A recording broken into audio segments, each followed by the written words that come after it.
SSC নিয়োগ দুর্নীতি নিয়ে কৌতূহলের সৃষ্টি 2016 থেকে 2026 পর্যন্ত আজ কেউ থামার নাম লিখছে না। দিনের পর দিন আন্দোলন বেড়েই চলছে। এই মুহূর্তে পশ্চিমবঙ্গের অ্যাসেম্বলি ঘেরাও অভিযান আগামীকাল 16 জুন এই অভিযানটি শুরু করেছে পশ্চিমবঙ্গের 2016 প্যানেলের যতগুলো শিক্ষক টিচার্স, যাদেরকে এই মুহূর্তে প্রথমে হাইকোর্ট তারপর সুপ্রিম কোর্ট বাতিল করেছেন, সবাই অ্যাসেম্বলি ঘেরাও করতে চলেছে রাজ্য সরকারের বিরুদ্ধে। সবাই বলছেন আমাদের সঙ্গে অন্যায় হয়েছে। 2016 প্যানেল 26-এ সুপ্রিম কোর্টে বাতিল করার পর এই মুহূর্তে পশ্চিমবঙ্গ সরকার নতুন নিয়োগ শুরু করেছে। এসএসসি নিয়োগ আবার নতুন করে শুরু করতে চলেছে পশ্চিমবঙ্গের শিক্ষা দপ্তর। বাকি 26,000 শিক্ষকের জীবনকে রাস্তায় নেমে দিয়ে সমস্ত শিক্ষক এই মুহূর্তে অ্যাসেম্বলি ঘেরাও করতে চলেছেন। তার সঙ্গে রয়েছেন পশ্চিমবঙ্গের সব থেকে পপুলার বিরোধী নেতা আইএসএফ লিডার নওশাদ সিদ্দিকী। সবসময় কন্ট্রোভার্সির মাঝেই থাকেন। জানেন আপনারা, কালকে সেই শিক্ষাগুরুদের সঙ্গে দেখা করতে, আলাপ আলোচনা করতে গিয়েছিলেন আইএসএফ লিডার এবং এমএলএ নওশাদ সিদ্দিকী। তিনি বলেছেন আমরা সবসময় পীড়িত শিক্ষকদের পাশে আছি। ভুল যদি শিক্ষা বোর্ড করে থাকে তাহলে শাস্তি শিক্ষকদের কেন? সুপ্রিম কোর্ট, একদিকে সুপ্রিম কোর্টের উপরেও উংলি, মানে রিভিউ পিটিশন দায়ের করা হয়েছে। রিভিউ পিটিশন দায়ের করার মানেই হচ্ছে একদিকে শিক্ষকদের পক্ষ থেকে রিভিউ পিটিশন দায়ের করা হয়েছে, অন্যদিকে স্টেট সরকারও মানে শিক্ষা দপ্তরের পক্ষ থেকেও রিভিউ পিটিশন দায়ের করা হয়েছে সুপ্রিম কোর্টের রায়কে অমান্য করে বা সুপ্রিম কোর্টের রায়কে ঠিক মতো না মেনে না নিয়ে, সার্টিফাইড না হয়ে, যে আবার আমাদের কেসকে রিভিউ করে দেখা হোক। কিছু তো ভুল হচ্ছে। একদিকে শিক্ষকদের মাং যে ভুল যদি শিক্ষা বোর্ড বা শিক্ষা দপ্তর করে থাকে, ভুল যদি গভর্নমেন্ট করে থাকে, সেই ভুলটার প্রায়শ্চিত আমাদেরকে করতে হবে কেন? সুপ্রিম কোর্ট কি রায় দিচ্ছেন, সেই রায় না আসার আগেই স্টেট সরকার এবং স্টেট শিক্ষা বোর্ড এসএসসির জন্য আবার নতুন করে শিক্ষক বাহালির প্রসেস শুরু করেছেন। শিক্ষক বাহালির অভিযান চালু করে দিয়েছেন। ফর্ম ফিল আপ চালু হয়ে গেছে। কিন্তু এই মুহূর্তে যে শিক্ষকগুলো আন্দোলনে নেমেছেন তারা ভুখ হরতালে নেমেছেন, মানে তারা অনশনে নেমেছেন। না খাওয়া অনশন, না খেয়ে তারা অনশনে বসে আছেন, না খেয়ে দিয়ে।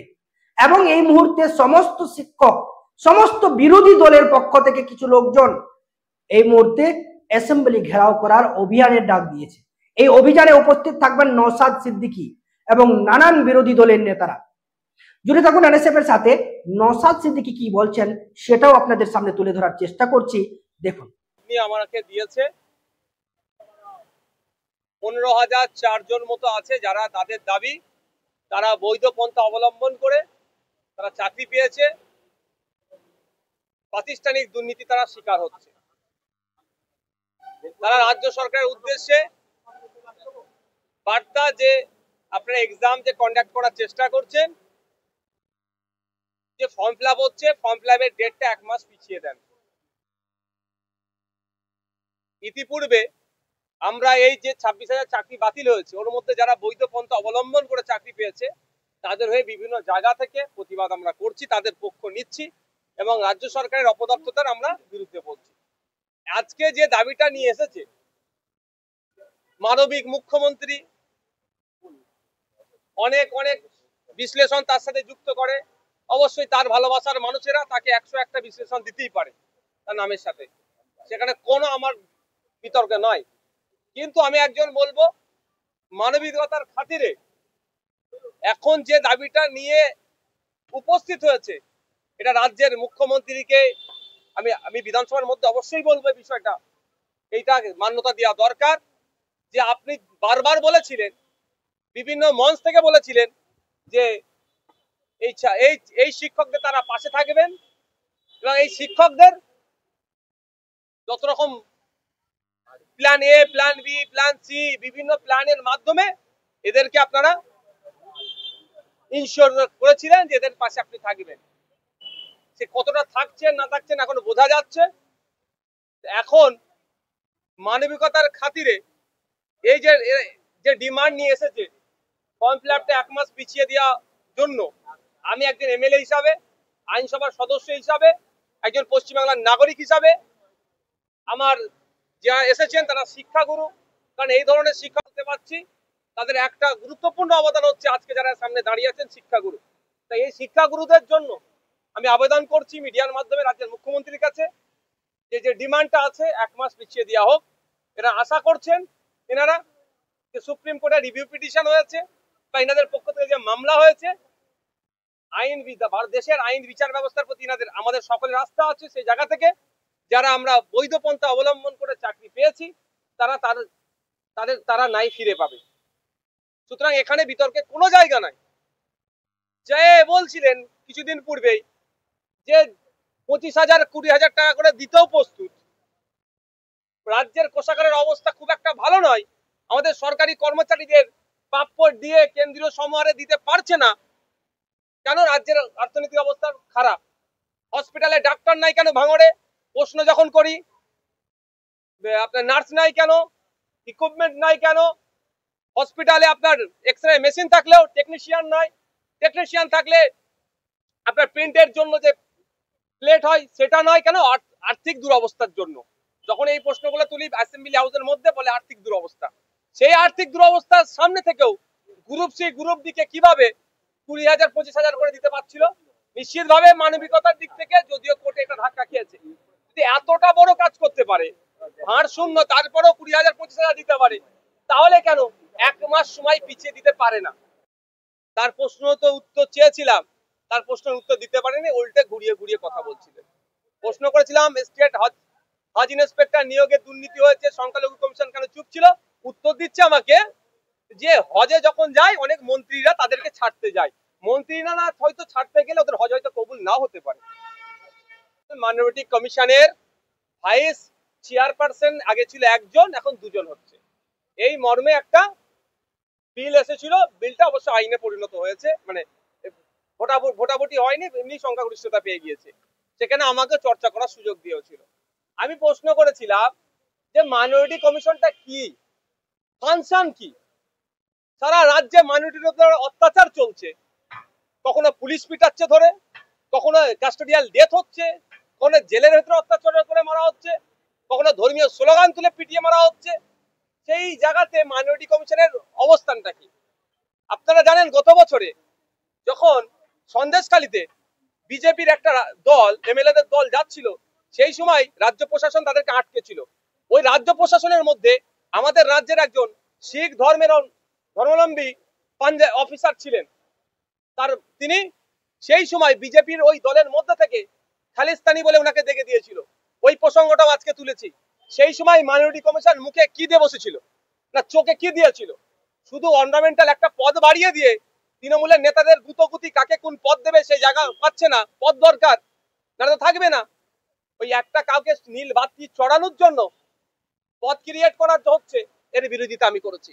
আমি প্রশ্ন করেছি 3 বছর আগে, আমার প্রশ্ন করা ছিল যে মুসলিম সম্প্রদায় ছাড়া সংখ্যালঘুদের মধ্যে যারা আরো আছেন, জৈন, খ্রিস্টান, পার্সিস আরো যারা আছেন, তাদের মহিলাদের স্বাবলম্বী করার জন্য, এম্পাওয়ার করার জন্য কি কি প্রকল্প আছে যা উত্তর দেওয়ার জন্য একটা আমাকে উত্তর দেয়নি আজও পর্যন্ত। আমি প্রশ্ন করেছিলাম মাদ্রাসা এডুকেশনে যেমন ম্যাক্সিমাম মুসলিম ছেলেরা পড়াশোনা করে, ঠিক মাইনরিটিদের অন্যান্য ধর্মাবলম্বী যারা আছেন তাদের ছেলে মেয়েদের পড়াশোনার জন্য, তাদের শিক্ষায় অগ্রগতির জন্য কি কি প্রকল্প আছে সেটা উত্তর দিতে পারেনি। আজকে সেই প্রসঙ্গ উত্থাপন করেছি। আমার বলা এটাই ছিল যে মাইনরিটি কমিশন শুধুমাত্র ওই ঈদের সময় আসলে একটা ঈদ নিয়ে করে, অন্যান্য ধর্মের মানুষের ধর্মীয় উৎসব যেটা আছে সেই সময় একটা করে বড় ব্যানারে দেখতে পাই, বাকি সারা বছর কাগুজে ভাগ হয়ে থাকে। এক কথায় সাদা হাতি ছাড়া আর কিছু নয়। এই প্রসঙ্গে আজকে বলছি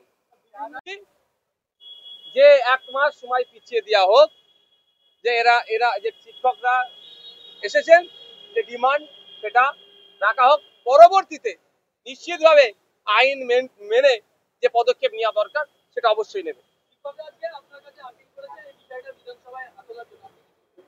ইতিপূর্বে তুলেছি, বিধানসভার মধ্যে তুলেছি, বিধানসভার বাইরেও চর্চা করেছি।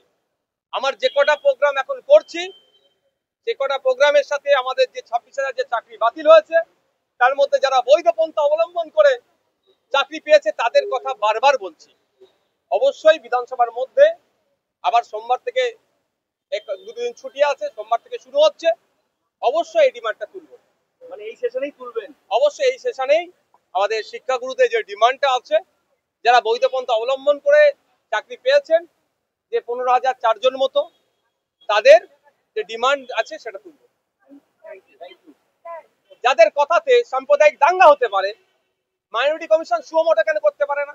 আজকে জ্ঞান দিচ্ছিল, আমার পরে বক্তব্য পরে তো আমি উত্তর দেওয়া যায় না, মিডিয়ার বাইরে এসে আমি দিয়ে দিচ্ছি। জ্ঞান দিচ্ছিল অনেক কথা। আমি হজের স্টেট হজ ইন্সপেক্টর নিয়োগের ক্ষেত্রে দুর্নীতি হয়েছে, মাইনরিটি কমিশন চুপ আছে কেন?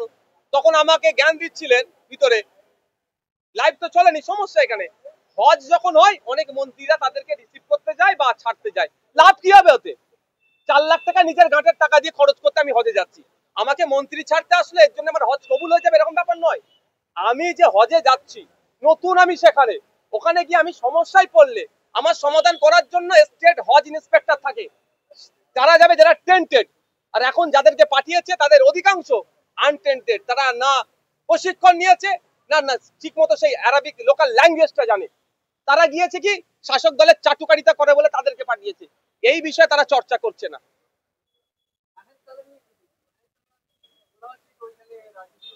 100 বার রাজনীতি হচ্ছে তো, মমতা ব্যানার্জি আর শুভেন্দু অধিকারী রাজনীতি করছে তো, আর মধ্যখানে আমার পুলিশগুলোকে বলির বাঁকড়া বানাচ্ছে। এখন আপনারা দেখবেন যে সোমবারে মানে 16 জুন অ্যাসেম্বলির বাইরে কি পরিণতি ঘটে আসছে, সরকার এই শিক্ষকদের বিরুদ্ধে কি পদক্ষেপ গ্রহণ করছেন, বা এই যে শিক্ষকেরা অ্যাসেম্বলির বাইরে আন্দোলনে নামার জন্য প্রস্তুতি নিয়েছেন, এদের এই আন্দোলন কতটা অবধি সাফল্যের মুখ দেখবে সেটাও আপনাদের সামনে তুলে ধরবো। জুড়ে থাকুন আমাদের চ্যানেলের সাথে। যদি ইউটিউবে দেখে থাকেন তাহলে সাবস্ক্রাইব নিশ্চয়ই করুন এবং শেয়ারটা করে দিন, এবং যদি ফেসবুকে দেখেন তাহলে ফলো করে শেয়ার নিশ্চয়ই করবেন। নিজের কমেন্টের মাধ্যমে নিজের রায় রাখতে পারেন। জয় হিন্দ, জয় ভারত, জয় সংবিধান।